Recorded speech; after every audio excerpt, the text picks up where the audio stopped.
Hi everyone, my name is Parzych and I'm the manager of developer marketing at LaunchDarkly. And I'm here today to talk about how you can control your features in production with feature flags. I'm going to kick things off with two questions that I want you to think about over the course of the talk. First, do you know how often you deploy? If you're listening to this live, drop the answer to that in the chat. And this next question, just keep in the back of your mind as I go on with the talk. What happens when a deployment causes problems? Frequent deploys are the goal of many organizations, but there are a couple of things that get in the way of that. The first thing is using the term deploy and release interchangeably. These are not the same thing. A release is a business decision, and it's expensive. Rolling back a release takes time, energy, unhappy customers. Deployment is testing and verification that your code is ready to go and be released. You can deploy a lot without releasing, and different teams can own these two parts.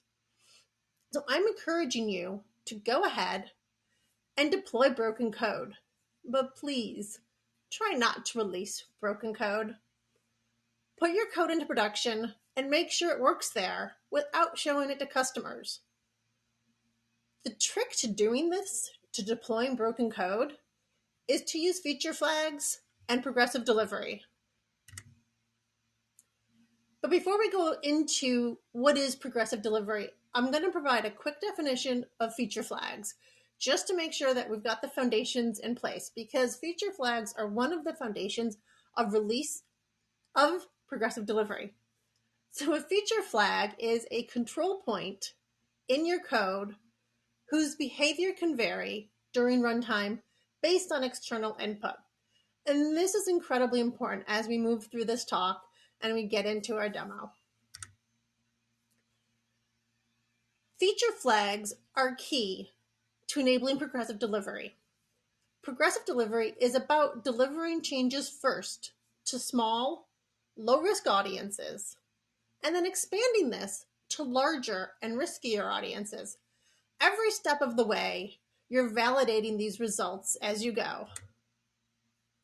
The goal of this is to get users what they want on budget within a reasonable time, all while knowing what happens afterwards. Sounds like a miracle, right?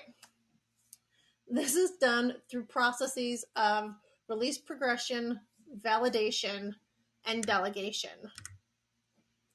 Release progression is this iterative cycle that you go through.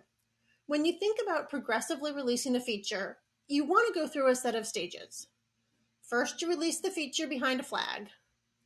Make it available to internal teams for testing in a real production environment, but without impacting all of your users.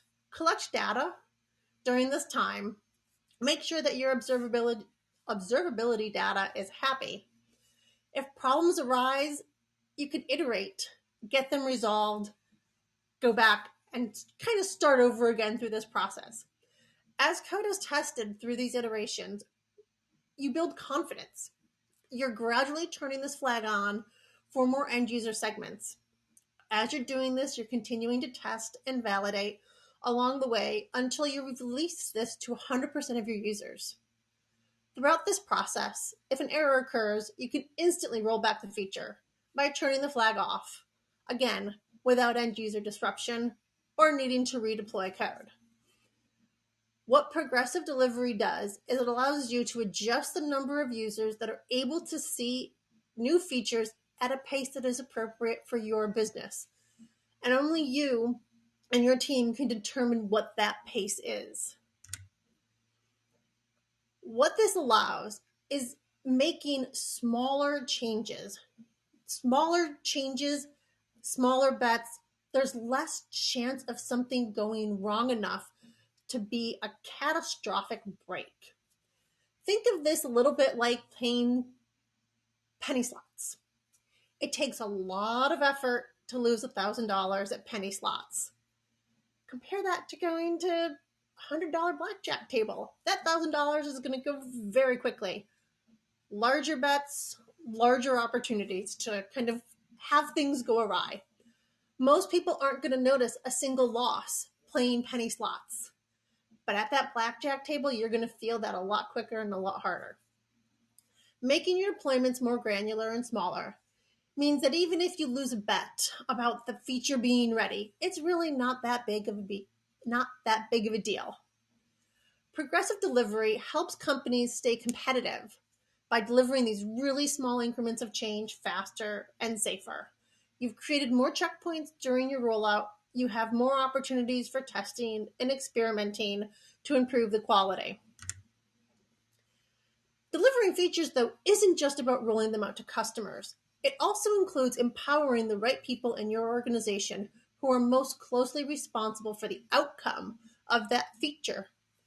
When multiple people have the ability to toggle flags on or off, it can be a challenge to know if a new feature has caused that change in performance or operational instability. The LaunchDarkly and Honeycomb integration helps you take the guesswork out of that equation. When a user toggles a feature on or off, a marker is sent to Honeycomb, displaying who toggled which flag. Let's go see this in action. All right, so I'm about to go and do a live demo, and it's been many years since I've done a live demo on stage. So before we begin, I need to get and provide an offering to the demo gods. And so I'm going to put on a trusty headband, and we're going to cross our fingers and hope this demo goes as planned. So for the Honeycomb and LaunchDarkly integration, it takes to get the markers sent when you're creating flags. It is a pretty quick process.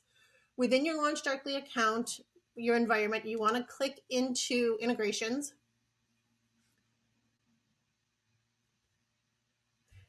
And scroll down and find the Honeycomb section, and we're going to go ahead and click Add Integration.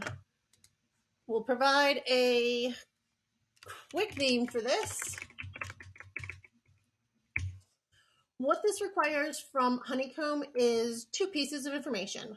One is your Honeycomb dataset, and the second is the Honeycomb API key. So we are going to go into Honeycomb and grab our API key. We are calling this data set in Honeycomb. This is called Dev Week Demo. Within the policy for this demo, we don't want to use all of our projects and all of our production environments.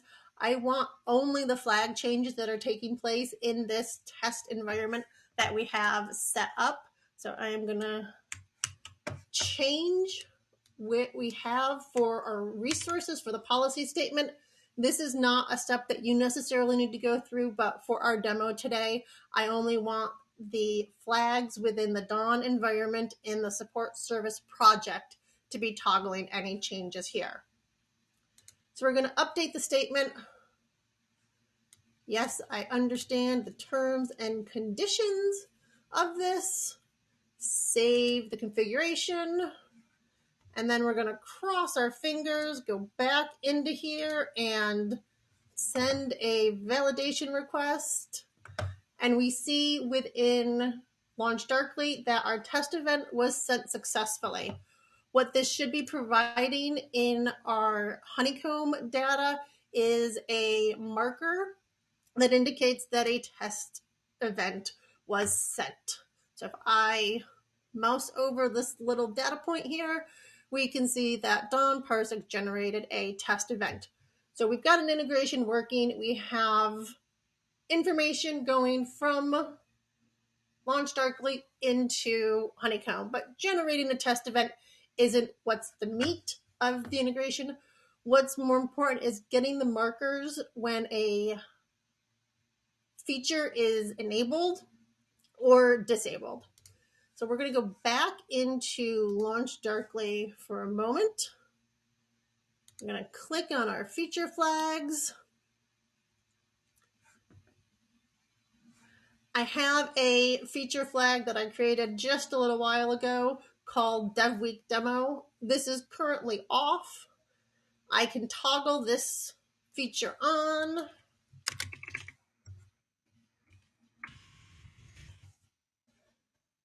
Save changes. So the flag's on. I should now have a marker that has appeared within Honeycomb as well.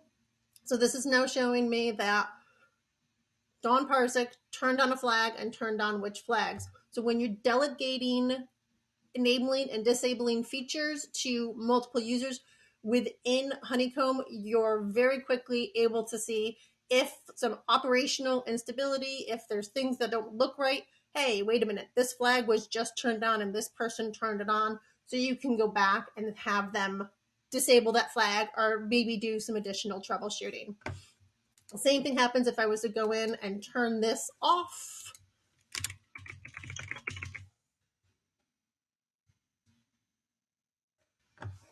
I will see that same marker, not the same marker. In theory, we'll see a different marker come in shortly after it that flag has been turned off.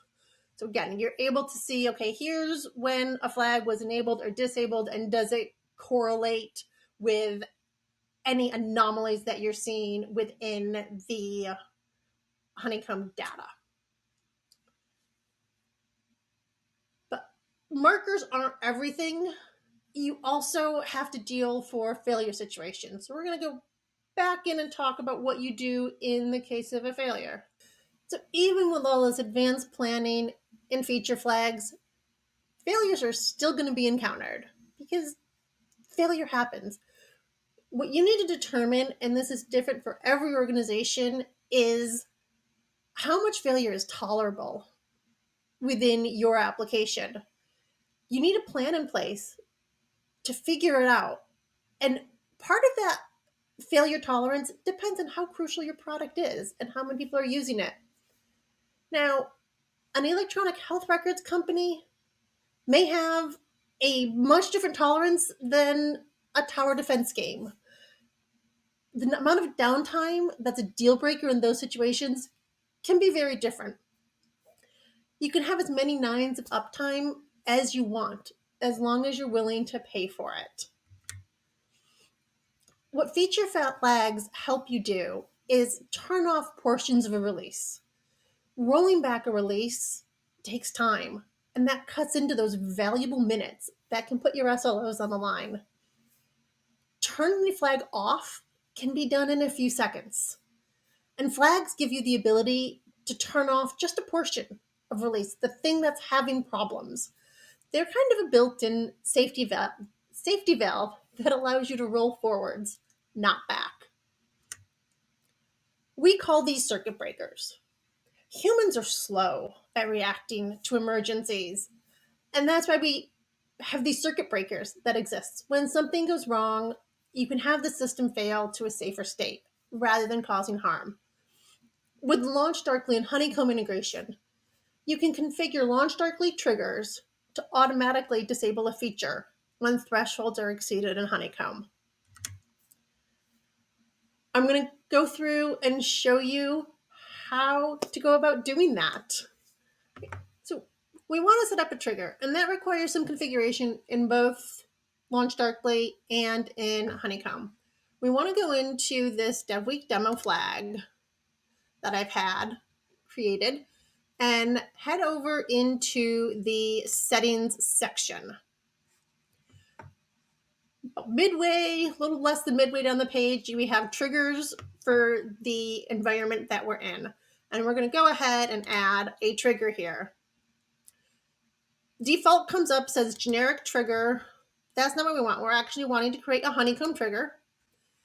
And you have two options here. The trigger can be created when the flag targeting is turned to off or when the flag targeting is turned to on. So we're going to go in and say, update the flag targeting to off. and save the trigger. Now, this is a very important step. A URL is created here. Do not navigate away from this page without copying this URL. As soon as you navigate away from this page, you are no longer going to be able to get this URL back. Now, you can go ahead and delete the trigger and recreate a new one, but this is obfuscated after the initial configuration is set up. And this is listed on the page, but I also want to make sure that I'm sharing that information with you here. So we have this URL created. We are ready to go back into Honeycomb and provide Honeycomb with this information. So within Honeycomb, we want to go into our team settings and over to integrations. And we want to add a trigger recipient within Honeycomb. So we're going to select add integration. We're going to specify a webhook. I'm going to call this DevWeek demo. Paste in that long URL that we copied over from LaunchDarkly. And oh, forgot to add a secret.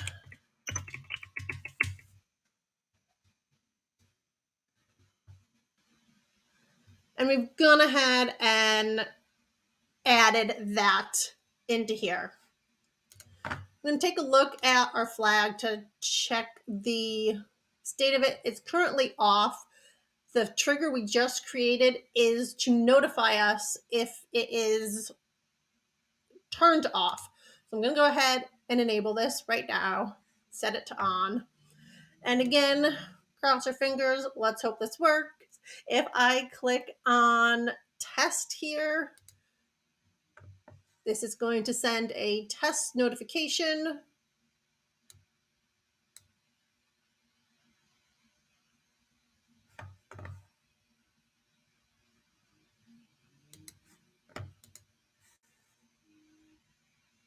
And if we go back, leave that.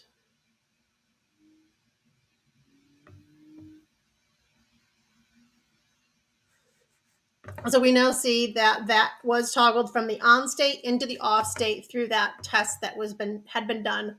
So what this is doing is if a trigger is configured within Honeycomb, metrics have been passed, something's not going right, a flag can automatically be turned off. So eliminating that kind of intermediary of, a human has to go in and disable it.